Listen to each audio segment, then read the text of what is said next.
अफगानिस्तान में तालिबान के आतंक को लेकर देश में भी राजनीति गरमाई हुई है। सोशल मीडिया पर भी जनप्रतिनिधियों से लेकर कुछ लोग तालिबान के समर्थन में प्रतिक्रिया दे रहे हैं। इस मामले पर चिकित्सा शिक्षा मंत्री विश्वास सारंग ने ऐसे लोगों को चेतावनी देते हुए कहा कि ऐसे लोग अपनी हरकतों से बाज आएं। तालिबानी सोच के साथ इस तरह की बातें देश में बर्दाश्त नहीं की जाएंगी। इस दौरान सारंग ने एक बार फिर नेहरू पर निशाना साधा है। उन्होंने कहा कि नेहरू की योजनाओं और गलत नीतियों ने इस देश को बहुत पीछे कर दिया है। उन्होंने आरोप लगाया कि नेहरू परिवार ने देश पर कब्जा करने की कोशिश की।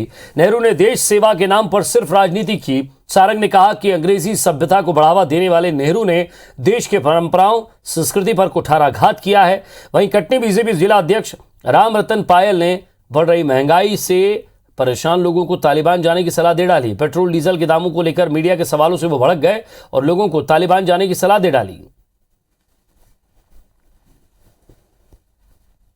नेहरू जी की योजनाओं ने, उनके कार्यक्रम में और उनकी नीति ने इस देश को बहुत पीछे कर दिया और वही नीति रीति लेकर कांग्रेस चलती रही। तो तालिबान चले जाओ, वहाँ देख लो आपके अफगानिस्तान में अपने देश की बात पेट्रोल 50 रुपए है वहाँ भरवा के लाओ। वहाँ भरवाने वाला कोई नहीं है। शांति तो है कम से कम। कैसे मोदी जी ने इसको संभाल के रखा हुआ है।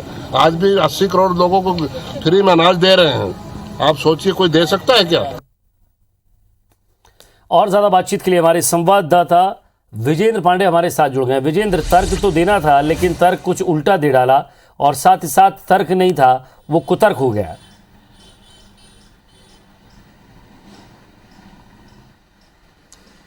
पुनीत, दुष्यंत कुमार का एक शेर याद आता है कि मसलहत आमेज होते हैं सियासत के कदम, तू न समझेगा सियासत तू अभी नादान है। तो सियासत की अपनी अलग एक ज़ुबान होती है, ये सब समझते हैं, लेकिन इतनी बेहुदा भी ये ज़ुबान हो सकती है। आज राम रतन पायल जो जिलाध्यक्ष बीजेपी के कटनी ज़िले में हैं, उनके बयान को देखकर समझा जा सकता है। पत्रकार की ओर से एक सवाल ये किया गया था कि आखिर पेट्रोल डीजल के दाम जिस तरह से बढ़ रहे हैं या महंगाई बढ़ रही है, तो उस पर एक कुतर्क देना और उस पर यह बात कहना कि पत्रकार महोदय जिन्हें आपत्ति है बढ़ते हुए दाम पर, वो अफ़गानिस्तान चले जाएँ, वहाँ पर 50 रुपये लीटर पेट्रोल मिल जाएगा, और उसके बाद बखान करना।